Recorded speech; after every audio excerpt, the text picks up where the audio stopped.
Despite unprecedented attention to forestry in the Joint Oireachtas Committee on Agriculture, it seems, Minister, we are no closer to a solution in a crisis that not only affects rural Ireland and producers, but has the potential to derail any housing recovery. Zero progress has been made on afforestation, with less than 10 licences issuing each week and a 2-year waiting list. I was probably naive when I came into this committee 15 months ago, and I heard the scale of the problems in this sector, and I said, sure, this will be sorted out within a year.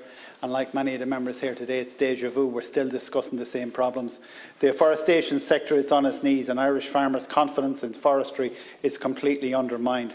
The single biggest issue is getting farmers to plant trees, and that is as a result of the delay in licensing. There's too much uncertainty, there's too much bureaucracy for them, and farmers are losing millions of euro in lost timber revenue because they cannot harvest when they want to. 700,000 tonnes of logs have been lost to licensing delays in the last 2 years, and this has hit forestry owners and sawmills. And as a card-carrying member of this government, Minister, it gives me no satisfaction to say that the forestry sector is rapidly losing people because of this government's inability to deliver licences. This government prides itself on its green agenda and an ambitious climate action plan, but unless we urgently address this forestry crisis, we're no more than disreputable used car salespeople if we try to talk about climate action. The climate action plan is undermined completely if we don't see a huge increase in new planting. Each year we're missing out on millions of tonnes of carbon sequestration. There is a yawning gap between our ambition for tree planting and what it's delivering. The industry stakeholders, and indeed the Joint Oireachtas Committee, which is so ably led here by my colleague Deputy Cahill, haven't been found wanting when it comes to offering up solutions. As Deputy Carty, my colleague on the committee, would have said, we stood at the gate of Leinster House last week with exasperated forestry producers.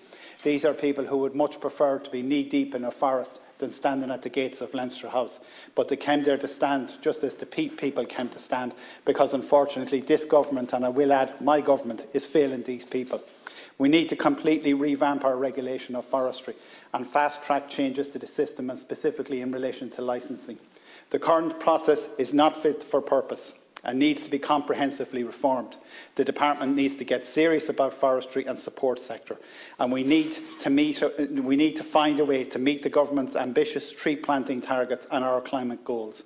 We need a new forestry programme that will encourage and incentivise farmers to plant trees. We need to re-energise and we need to reward our forest sector, and we need to start supporting it rather than holding it back, Minister. Minister, I'm pleading with you here this evening to take this crisis in this sector to heart. We have too much to lose if we're in action at this time. Minister, to conclude, I appeal to you, please resolve the forestry issue.